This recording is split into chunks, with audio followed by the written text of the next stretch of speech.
አሁን በጣም ሰይጣን በትዳር እየተጫወተብን ነው። ትዳሩን ነፃ ካወጣ ነው ሁሉም ነፃ ይሆናል። እየጾመ የማይሰጥ ሰው ቆጠበ እንጂ ጾም አይባልም። የቁርሱ ለምጽዋት መሆን አለበት። ያ ነው ጾም ማለት። የእግዚአብሔር ቃል መረጃ አይደለም፣ ተራ መረጃ አይደለም፣ ድህነትን የሚሰጥ ነው። አሁን እኔ የምነግራችሁ ቃል መንፈስ ነው ብሏል ጌታ። ሰው አካሄዱን ካላሰመረ እንኳን በቅዱሳን በክርስቶስም አይጠቀምም። ክርስቶስም ለአይሁድ የማሰናከያ ድንጋይ ሆኖባቸዋል። ሰው እንደገና ሶስተኛ የሚወለድባት የቅድስና ማህፀን ናት ንስሐ።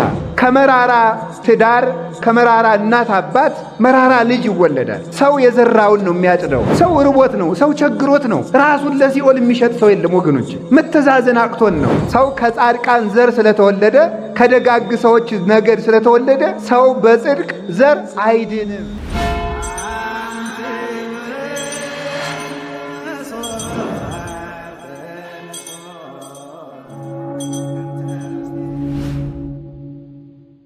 በስመ አብ ወወልድ ወመንፈስ ቅዱስ አሃዱ አምላክ። በባህሪው ሞት በመንግስቱ ሽረት የሌለበት ቅድመ ዓለም የነበረ ዓለምን የፈጠረ ዓለምን አሳልፎ የሚኖር የባህሪ አምላክ ቅዱስ እግዚአብሔር በሀብት ስቦ በረድኤት አቅርቦ በዚህ ቅዱስ ቦታ ስለሰበሰበን ስሙ የተመሰገነ ይሁን። አምላክን በድንጋሌ ሥጋ በድንጋሌ ሕሊና ጸንታ የወለደች እመቤታችን ቅድስት ድንግል ማርያም፣ ቅዱስ መስቀሉ፣ ቅዱሳን መላእክት፣ ነቢያት፣ ሐዋርያት፣ ሰማዕታት፣ ደናግል፣ መነኮሳት፣ ቅዱሳን እግዚአብሔር ያከበረው ስማቸው የተመሰገነ ይሁን። በረከታቸው ይደርብን። አንድ አምላክ በሚሆን በአብ በወልድ በመንፈስ ቅዱስ ስም እንደምን አደራችሁ? እንደምን ሰነበታችሁ? እንደምን ቆያችሁ? ኃጢአታችንን ይቅር ብሎ በቅዱስ ቦታው የሰበሰበን አምላካችን ስሙ የተመሰገነ ይሁን። በመካከላችን ተገኝቶ እንዲያስተምረን ቅዱስ ፈቃዱ ይሁንልን። እግዚአብሔር የወደደውን ያህል ሰዓት ትንሽ እንማማራለን። የጻድቅ ፍሬ ዕፀ ሕይወት ነው ይላል። የጻድቅ ፍሬ ዕፀ ሕይወት ነው። መጽሐፈ ምሳሌ ምዕራፍ 11 ቁጥር 30 ላይ የምናገኘው ኃይለ ቃል ነው። ሰሎሞን ወልደ ዳዊት የቅዱስ ዳዊት ልጅ ቅዱስ ሰሎሞን የተናገረው ኃይለ ቃል ነው። እንግዲህ ሰው የሚድነው በስርዓት ነው። ያለ ስርዓት እንኳንስ ጸበል ብንቆርብ እንኳን አንድንም። በእውነቱ ስርዓት መጠበቅ ይገባናል። የሚያድነን የእግዚአብሔር ቃል ሰምተን በተግባር መተግበራችን ነው እና ስርዓት አልበኛ የሆነ ሰው የፈለገ ነገር ከሰማይ የወረደ ጽዋ ቢሰጠው እንኳን ድህነት አያገኝበትም እና ለሁሉም ጊዜ አለው። ጊዜውን ጠብቀን መኖር አለብን። በእምነት ካመናችሁ ካወቃችሁበት ይሄንን ትቢያውን ልሳችሁት ሂዱ፣ ትድናላችሁ። የእግዚአብሔር አካል ናት ይቺ ቤተ ክርስቲያን። በዚቻ ቤተ ክርስቲያን ውስጥ የዳሰስነው ነገር ሁሉ ሕይወት ነው። ያየነው የነካነው ነገር ሁሉ እምነት ነው። የሚያድነን እምነታችን ነው። ትምህርት አንዱ የድህነት አካል ነው። ይፈውሳል። የእግዚአብሔር ቃል መረጃ አይደለም፣ ተራ መረጃ አይደለም፣ ድህነትን የሚሰጥ ነው። አሁን እኔ የምነግራችሁ ቃል መንፈስ ነው ብሏል ጌታ። ድህነትን የሚሰጥ ነው። እንዲሁ ሥጋዊ ብቻ አይደለም፣ የእውቀት ጥርቅም አይደለም። የእግዚአብሔር ቃል እና ድህነትን ስለሚሰጥ በሚገባ ማመን አለብን። የሥጋንም የነፍስንም ሰላም የሚሰጥ እግዚአብሔር ነው። እግዚአብሔር ፈጣሪ አምላኬ ፈጣሪ እግዚአብሔር የሚናገረኝን ነገር እሰማለሁ፣ እርሱ ለሕዝቡ ሰላምን ይናገራልና ይላል ቅዱስ ዳዊት። ሰላምን ይናገራልና። ስለዚህ በሽታ አንዱ አዋኪ ነው፣ ጦርነትም አንዱ ሁከት ነው። የነፍስንም የአይምሮንም የህሊናንም የሥጋንም ሁከት ጸጥ የሚያደርገው የእግዚአብሔር ቃል ነው እና ለሁላችሁም ሰላምንና ድህነትን ይስጣችሁ ይስጠን። የአባቶቻችን በረከት ይደርብን። ስለዚህ ሰሎሞን ነው ይህንን ቃል የተናገረው። የጻድቅ ፍሬ ለሕይወት ነው የሚለውን የተናገረው ሰሎሞን ነው። ሰሎሞን ወልደ ዳዊት በንስሐ ከተጠቀሙ አባቶች አንዱ እና ታላቁ ነው። ንስሐ እስከ የት እንደምታደርስ ንስሐ ሰውን ከአውሬነት ከእንስሳነት አውጥታ ሰው ከሰውነት ከፍ አድርጋ መልአክ ከመልአክም በላይ እግዚአብሔርን የምታስመስል እግዚአብሔር የከፈታት የቸርነት በር ሰው እንደገና ሶስተኛ የሚወለድባት የቅድስና ማህፀን ናት ንስሐ። ሰው ከእናት ከአባቱ ይወለዳል። ከዚያስ በጥምቀት ይወለዳል። በጥምቀት ሲወለድ አሮጌ ሰውነቱ ተላቆ በክርስቶስ አዲስ ሰውነትን ይይዛል። የተጠመቃችሁ ሁላችሁም ክርስቶስን ለብሳችሁታል ብሎ እንደተናገረ ክርስቶስ እንለብስና አዲስ ልብስ አዲስ ሰውነትን ይዛለን። ኃጢአት ስንሰራ እንደገና ተመልሰን እናረጃለን። ያንን አድሰን እንደገና የምንወለድባት ደግሞ ንስሐ ናት። በዚያ ተወልዶ የክርስቶስ ምሳሌ ለመሆን የበቃ ሰሎሞን ነው። ሁላችንም በንስሐ ለመጠቀም ያብቃል። እሱም ጥበብን የተመሉ 5 መጻሕፍትን ለቤተ ክርስቲያን አበርክቷል። አንዱ መጽሐፈ ምሳሌ ነው። በዚህ ስለ ጻድቃን ብዙ ጽፏል። የጻድቅ ፍሬ ዕፀ ሕይወት ነው። ግዕዙ የሚለው እምፍሬ ጽድቅ ይወፅእ ዕፀ ሕይወት፣ ከጽድቅ ፍሬ ወይም ከእውነተኛ ፍሬ እውነተኛ እንጨት ይገኛል። ወምፍሬ ወምዕፀ ሕይወት ይወፅእ ፍሬ ጽድቅ ሲል ነው ብለው አባቶቻችን ያቀናሉ። ከእውነተኛ እንጨት እውነተኛ ፍሬ ይገኛል፣ ወይም ደግሞ ይሉና ከእውነተኛ ፍሬ እውነተኛ እንጨት ይገኛል ብለው ተርጉመውታል። ሁሉም አንድ ነው። እንግዲህ ከእውነተኛ እንጨት እውነተኛ ፍሬ ይገኛል ምን ማለት ነው? እንግዲህ ተመልከቱ። እያንዳንዱ ዛፍ የሚመስለው ስሩን ነው፣ ቅርንጫፉን ነው የሚመስለው። የወይራ ፍሬ የወይራ ስር ስላለው ነው የወይራ ፍሬ ያፈራ። የአጋም እንጨት እሾህ የያዘ የአጋም ስር ስላለው ነው። ሌሎችም የወይን ፍሬ ወይን ያፈራ የወይን ስር ስላለው ነው። በቁልቋል ስር ወይን የሚያፈራ ዛፍ የለም፣ ወይም ደግሞ በእሬት ስር ሙዝ የሚያፈራ ዛፍ የለም። ስሩን ነው የሚመስለው ዛፍ። ስሩ ቅዱስ ከሆነ ቅርንጫፉም ቅዱስ ይሆናል ይላል ሮሜ ምዕራፍ 11 ቁጥር 16 ላይ ሲናገር ስሩ ቅዱስ ከሆነ የመራራ ስር መራራ ነው። ተመልከቱ፣ ስሯ ቅዱስ ከሆነ ቅርንጫፉ ቅዱስ ይሆናል። እንዲሁ ደግሞ ይላል ተመልከቱ፣ እርሾው መልካም ከሆነ ዳቦውም መልካም ይሆናል ይላል። ከሆመጠጠ እርሾ መልካም ዳቦ አይገኝም፣ ካማረ እርሾ መልካም እንጀራ ይገኛል። እርሾውና ስሩ ይወስኑታል። ሁሉም የስሩን ነው የሚያፈራ። በእሬት ስር እንዳልኳችሁ ሙዝ አይመጣም፣ በሙዝ ስር ደግሞ እሬት አይመጣም። ሁሉም ስሩን ይመስላል፣ የበቀለበትን ነው የሚመስለው። ስለዚህ የበቀላችሁበት ከእናንተ መካከል ይላል ቅዱስ ጳውሎስ መራራ ስር እንዳይገኝ ተጠንቀቁ፣ በማን ስር እንደበቀላችሁ እወቁ ሲል ነው። ከማን ስር የበቀላችሁ ናችሁ? ማን ያበቀላችሁ ናችሁ? የማንን ቅጠል የያዛችሁ ናችሁ? ከበቀላችሁበት ስር ያንን ይዛችሁ ያንን ቅርንጫፍ፣ ያንን መዓዛ፣ ያንን ጽጌ፣ ያንን ልምላሜ፣ ያንን ፍሬ ያዙት ብሎ ቅዱስ ጳውሎስ ይናገራል። ስለዚህ ወገኖቼ እግዚአብሔር በመጻሕፍት እንደነገረን ዛፍ ስሩን ይመስላል፣ ሰውም ስሩን ይመስላል። የሰው ስር አለው። የሰው ስሩ አንዱ ስሩ እናት አባቱ ናቸው። ሁለተኛው ስሩ መምህሮቹ ናቸው። እነዚህ ሰውን መልካም ያደርጉታል፣ ክፉ ያደርጉታል። ከመራራ ስር መራራ ፍሬ ይገኛል ማለት ምን ማለት ነው? ከመራራ መምህር መራራ ትምህርት ይገኛል። ከመራራ ትምህርት መራራ ደቀ መዝሙር ይገኛል። ከመራራ ደቀ መዝሙር መራራ ሕዝብ ይገኛል ማለት። ከመራራ ትዳር ከመራራ እናት አባት መራራ ልጅ ይወለዳል። ሰው የዘራውን ነው የሚያጭደው፣ ያልዘራውን አያጭድም። መራር እናት አባት፣ መራር ባለትዳር፣ መራር ትውልድ ይተካሉ። ስር ናቸው። አሁን ነገ የሚበቅለው ትውልድ በእኛ ስርነት ይወሰናል።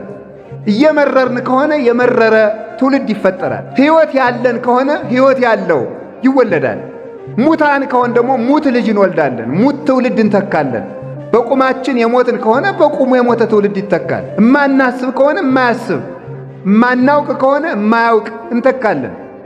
በተአምራት ከክፉ ሰዎች የተገኙ ደጋግ ሰዎችም አሉ፣ ከደጋግ ሰዎች የተገኙ ክፉ ሰዎችም አሉ። እግዚአብሔር በቸርነቱ ወሰን የለበትምና የሰውን ነፃ ፈቃዱን ለማመልከት ነው። ከክፉ ሰዎች ደጋግ ሰዎች ሲገኙ ከኤሳው ዘር ኢዮብን የመሰለ ጻድቅ ተገኝቷል። ከደጋግ ሰዎች ክፉ ሰው ሲገኝ ከይስሐቅ ማን ተገኝቷል? ኤሳው ተገኝቷል። ሰው በዘሩ አለመጠቀሙን መናገር ነው።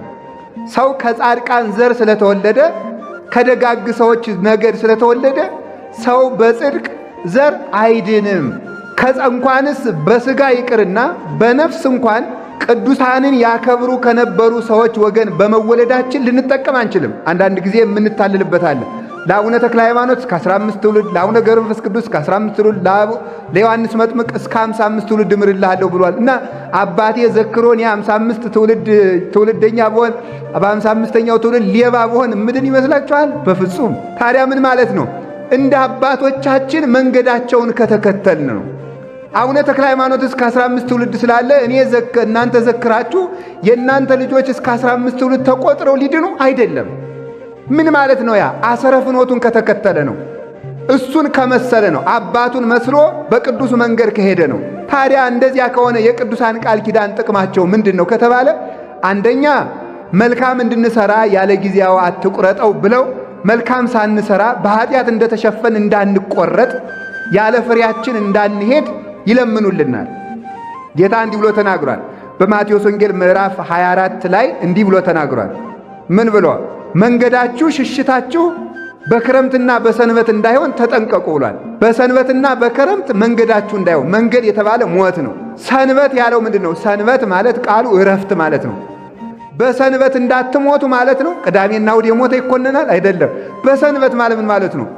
በረፍት እንዳላችሁ እንዳትሞቱ ተጠንቀቁ ማለት ነው። እንዳረፋችሁ ሳትተጉ ቀንም በረፍት ሌትም በረፍት መኖር እንደጀመራችሁ በድልድል በቅምጥልነት እንዳትሞቱ ተጠንቀቁ። በክረምት እንዳትሞቱ ያለው ደግሞ ምንድን ነው? ክረምት የቅጠል ዘመን እንጂ የፍሬ ዘመን አይደለም። እንዳማረባችሁ እንደለመለማችሁ ስጋችሁ እንደተመቸው የጽድቅ ፍሬ ሳታፈሩ እንዳትቆረጡ ተጠንቀቁ። በቅጠል ዘመናችሁ እንዳይወስዳችሁ ፍሬ ሳይኖርባችሁ። ለዚህ ቅዱሳን ምን ይላሉ? በሉቃስ ወንጌል ምዕራፍ 13 እንደተቀመጠው ያለ ጊዜያችን እንዳንቆረጥ ያላፈራውን ፍሬ አትቁረጥ እያሉ ይለምኑልናል። ለፍሬ እንድንበቃ ጥቅሙ ይሄ ነው። አባታችን አቡነ ተክለ ሃይማኖትም ቃል ኪዳን ሲገባላቸው እግዚአብሔር ምንድን ነው ያሉት? ያላፈራውን ፍሬ አትቁረጥ ነው ያሉት። በገዳሜ ውስጥ ለንስሐ ሳይበቃ ሰው እንዳይሞት አድርግልኝ ነው እንጂ በእኔ ቃል ኪዳን ያመነውን ንስሐ ሳይገባ ድንልኝ ማለታቸው አይደለም። ለፍሬ እንድንበቃ ያደርጉናል። ሁለተኛ ንስሐ ብንገባ እንኳን ብንዘጋጅ መልካም ሥራ ብንሰራም የሰው ልጅ ሙሉ አይደለም። ሙሉ ስላልሆነ እግዚአብሔር ቸርነቱን እንዲሞላልን ይለምኑልናል። ከዚህ የተነሳ ነው የቅዱሳን ምልጃ የሚያስፈልገን። ስለዚህ ተመልከቱ፣ ከቅዱሳን ዘር በሥጋም በነፍስም ብንወለድ መንገዳቸውን ካንከተል አንድንምና ይህንንም የሚያስጠነቅቅ ቃል እግዚአብሔር ነው። እግዚአብሔር በቅዱሳን እንድንጠቀም እግዚአብሔር ይርዳን። አያችሁ ወገኖች፣ ሰው አካሄዱን ካላሳመረ እንኳን በቅዱሳን በክርስቶስም አይጠቀምም። ክርስቶስም ለአይሁድ የማሰናከያ ድንጋይ ሆኖባቸዋል። መንገዱን ለመሰለ ነው፣ ላመነው ነው፣ ለተከተለው ነው፣ ራሱን ለገዛ ነው፣ ነፍስና ሥጋውን ላስታረቀ ነው። በዚያ ነው፣ በብልጣብልጥነት አይደለም። ሕይወቱን አዘጋጅቶ በኖረ ነው ሰው የሚደን ነው ማለት ነው። እግዚአብሔር አይዘበትበትም። እግዚአብሔር አይሸነገልም። እግዚአብሔር አይደለልም። እግዚአብሔር እንደ ዳኛ በጉቦ አይመለስም። ሕይወታችን በኃጢአት እያኖርን ለእግዚአብሔር የሆነ ጊዜ ገንዘብ አምጥተን ስለሰጠነው የምንማር አይደለንም። ራስን ከማስተካከል ነው ቅድስናም ስጦታም የሚጀምረው። ለዚህ ነው እንዲህ አብሮ የተናገረና እግዚአብሔር መልካም ትውልድ መልካም ዘርን ይተካል። እግዚአብሔር መልካም መምህራንን ተክቶ መልካም ተማሪዎችን ይተካል። መልካም ትዳርን ሰጥቶ መልካም ልጆችን ይተካል። አሁን ከዚህ መካከል መልካም ፍሬ መልካም የሕይወት እንጨት ይሆናል ተብሏል። የመልካም ባለትዳሮች ልጅ ለሰው ሕይወትን ይሰጣል ማለት ከክርስቶስ ያደርሳሉ። ዳሶ ሕይወት፣ ተናግሮ ሕይወት፣ ባርኮ ሕይወት፣ አስተምሮ ሕይወት፣ ቀድሶ ሕይወት፣ ጸልዮ ሕይወት የሚሰጥ አባትን ይሰጣል። ምን? መልካም ትዳር ነው ተክለ ሃይማኖትን ያስገኛቸው። ትዳር ነው ድንግል ማርያምን ያስገኛል። ትዳር ነው ምርጥ ዕቃው ጳውሎስን ያመጣው። ትዳር ነው ዮሐንስ አፈወርቅን ያመጣ። ትዳሩ መጥራት አለበት። ያ የጠራ እንደሆነ መልካም አባት ታገኛላችሁ፣ መልካም መምህር ታገኛላችሁ፣ መልካም ካህን፣ መልካም ዲያቆን ታገኛላችሁ። ራሳችሁን ማስተካከል፣ ወደ ራሳችን መዞር ይገባናል። አሁን በጣም ሰይጣን በትዳር እየተጫወተብን ነው። ተጫውቶበታል። ትዳሩን ነፃ ካወጣ ነው ሁሉም ነፃ ይሆናል። ስር ነዋ። የምንኩስና ስር ነው፣ የክህነት ስር ነው፣ የትምህርት ስር ነው፣ የሃይማኖት ሰንሰለት ነው ትዳር። ያ ሲበጠስ ነው ሁሉም የሚበጠሰው ማለት ነው። ስለዚህ በየሜዳው የሚጋቡ ልጆቻችንን ማረም አለብን። በየሜዳው የሚጋቡትን፣ በየሜዳው በፈቃዳቸው የሚጋቡትን፣ በፈቃዳቸው የሚፋቱትን፣ ከልማዳቸው ጋር ተጋብተው የሚኖሩትን ወጣቱን ነፃ ማውጣት ይገባናል። ሴተኛ አዳሪ እህቶቻችን ነፃ እንዲሆኑ መስራት አለብን። አጥተው ነው ሲኦልን ፈልጎ ኃጢአት የሚሰራ ሰው የለም። እነዚህን እህቶቻችንን ነፃ ለማውጣት መረዳዳት አለብን። አንድ አባት ነበረ። የቀን ሥራ ሲሰራ ውሎ ማታ ከሴተኛ አዳሪዎች ይሄዳል። ሄዶም ይላቸዋል፣ ስንት ብር ነው የምታሳድሪ? ይሄን ያህል በይ ዛሬ እኔ ልክፈልሽና አንቺ ጋር አድራለሁ ብሎ ይገባታል። የበቃ ነበር። ይገባና ሌሊት ያለቅሳል። የመጣህበትን ሥራ እንጂ ምን ሆነ ነው ትለዋለች። ሰውነቴ መልካም አይደለም ትለዋለች። መልካም ነው ዳሩ ምን ይሆናል ነጋፈር ይሆናል እንጂና ይላል። እሷ ታለቅሳለች። እሷ ንስሐ አስገብቶ ገዳም ወስዶ ገዳም የማትገባውን ደግሞ ለካህን አስረክቦ ደግሞ መልሶ ወደ ቀን ስራው ይገባል። ጎንደርም አንድ መምህር ነበሩ ይባላል። አርብ ማታ ሲያስተምሩ ውለው በሴተኛ ዳሪዎች ባሉበት ሰፈር ሂደው ልጄ ስንት ብር ነው የምታሳድሪ? ይሄን ያህል እንቺ ይሄንን ብር ያዥና በዚች ጥሬ ገዝተሽ ባይሆን ቅዳሜና እሑድን አክብሪ የሚሉ መምህር ነበሩ ይባላል። እንዲህ አድርገን ነፃ ብናወጣ እህቶቻችን ቢቀደሱ። ሰው ርቦት ነው፣ ሰው ቸግሮት ነው። ራሱን ለሲኦል የሚሸጥ ሰው የለም ወገኖች። መተዛዘን አቅቶን ነው። እኛ ለቤት መጥረጊያ ያደረግነው ሸሚዝ ለሌላ ሰው የጌጥ ልብስ ይሆነዋል። እኛ ምሳ በልተን ጥሬ እንቆረጥማለን፣ ሌላ ጌጥ ያምረናል። ያንን ለድሆች መራራት አለብን። ጾም ማለት እሱ ነው።